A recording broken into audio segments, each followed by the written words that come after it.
हुआ महाराज जी। मतलब मुस्लिम को हम दे दिया गया सरकार ने पाकिस्तान, और हिंदुओं को दिया हिंदुस्तान, लेकिन उस हिसाब से विभाजन नहीं हो पाया। लेकिन उसके बावजूद भी भारत में वक्फ बोर्ड की स्थापना की गई। आज संत समाज चाहता है कि उनका सनातन बोर्ड की स्थापना हो। उस विषय में आप क्या कहते हैं महाराज जी? वास्तव में कुछ लोग जो सनातन बोर्ड की चर्चा कर रहे हैं, तो सनातन बोर्ड की चर्चा ऐसी चर्चा है कि तू चोर तो मैं भी चोर। वास्तव में सनातन बोर्ड की क्या जरूरत है? ये पूरा भारत सनातनियों का भारत है और पूरा देश सनातनियों का है, इसीलिए अलग से बोर्ड की कोई आवश्यकता नहीं। यह केवल वक्फ बोर्ड को समाप्त करना चाहिए। वक्फ बोर्ड में संशोधन किया है, यह भी स्वागत योग्य कदम है, लेकिन वास्तव में वक्फ बोर्ड की कोई आवश्यकता नहीं है।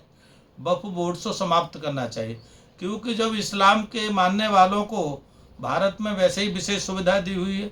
जैसे हिंदू 1 बीवी करेगा, इस्लाम के लोग 4 बीवी करेंगे। हिंदू 1 या 2 बच्चे पैदा करेगा, वो 4 और 40 बच्चे पैदा करेंगे। तो यहाँ जितनी मुसलमान को छूट है उतनी पूरे विश्व में किसी को कहीं भी नहीं है, मुसलमान देशों में भी नहीं है। तो मुसलमानों के लिए वक्फ बोर्ड की कोई आवश्यकता नहीं है। और वास्तव में मैं तो ये कहूँगा, कुछ लोगों की बुद्धि पर कुठाराघात हो गया है। हिंदुओं की कुछ की बुद्धि भ्रष्ट हो गई है, जो ये सनातन धर्म सनातन बोर्ड की बात करते हैं।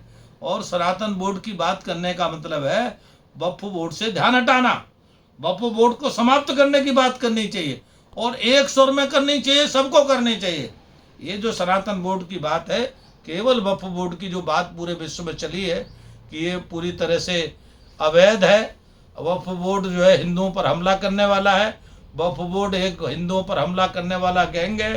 वक्फ बोर्ड हिंदुओं की संपत्ति का हरण करने वाला गैंग है, और ऐसा गैंग भारत में समाप्त होना चाहिए। इस पे एक तरफ शक्ति न लगा करके हिंदुओं की शक्ति को बांटा जा रहा है, और इसीलिए सनातन बोर्ड की कोई बात करना कोई ज़्यादा महत्वपूर्ण नहीं है।